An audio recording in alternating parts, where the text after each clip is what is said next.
Good morning. I'm Kelly Dyer Fry, editor of the Oklahoman, here in our studios. This morning, our guest is Roy Williams with the Greater Oklahoma City Chamber of Commerce. Roy, there's a lot going on right now at the legislature as they're trying to wind things down here. But one of the very important issues going on out there has to do with mental health and substance abuse. And it's kind of an underlying problem in our state that doesn't get talked about a lot, mainly because there's such a stigma. Now, I personally wrote my story about my son and his addiction about 5 years ago. Well, I'm telling you, still to this day, people come up to me and they say, "Thank you for doing that. That's my story too." Because mental health and addiction doesn't discriminate. It crosses all socioeconomic boundaries. It doesn't care who you are. It's a disease that needs to be addressed. These are diseases of the brain.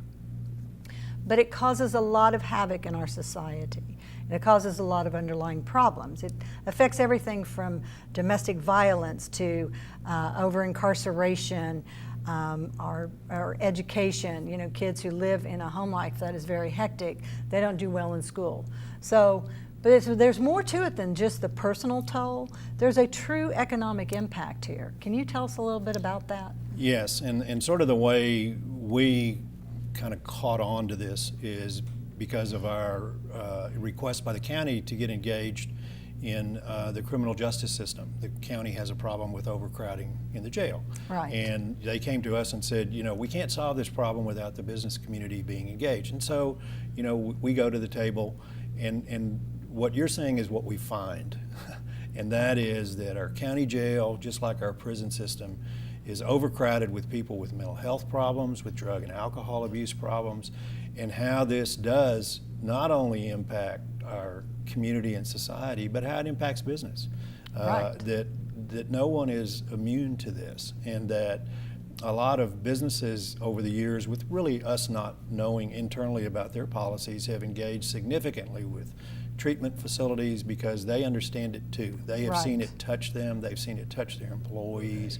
And as we have gotten into this, and as we've worked on this now for about a year and a half, you know, we run into hundreds of people just like you who say, let me tell you my story. Exactly. And let me tell you how it has touched me. Right. And you know, people who feel it's somebody else's problem are not facing reality. They're not. It is their families, it's their neighbors, it's their It's relatives. It's the person sitting in the pew next to them at church. Absolutely. It touches all families. And by not addressing it, it's costing us critically.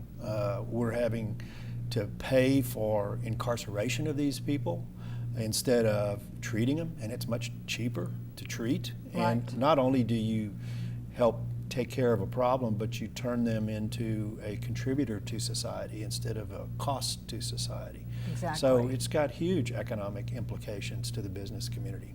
Yes, it does. Now, there's a lot going on at the legislature right now with looking at different bills. Some of it involves criminal justice reform, also just funding for mental health and substance abuse services in our state. Yes, we had some bills because of our initiative, but also I was on the governor's task force for criminal justice, and so we had over 10, 12 bills on that. And you know, they're meeting tremendous resistance despite the fact the voters have already voted on the fact they do not want overcrowding in our prisons. Right. But for some reason, the legislative process is bogging that up, slowing it down, and actually going against the voters' will.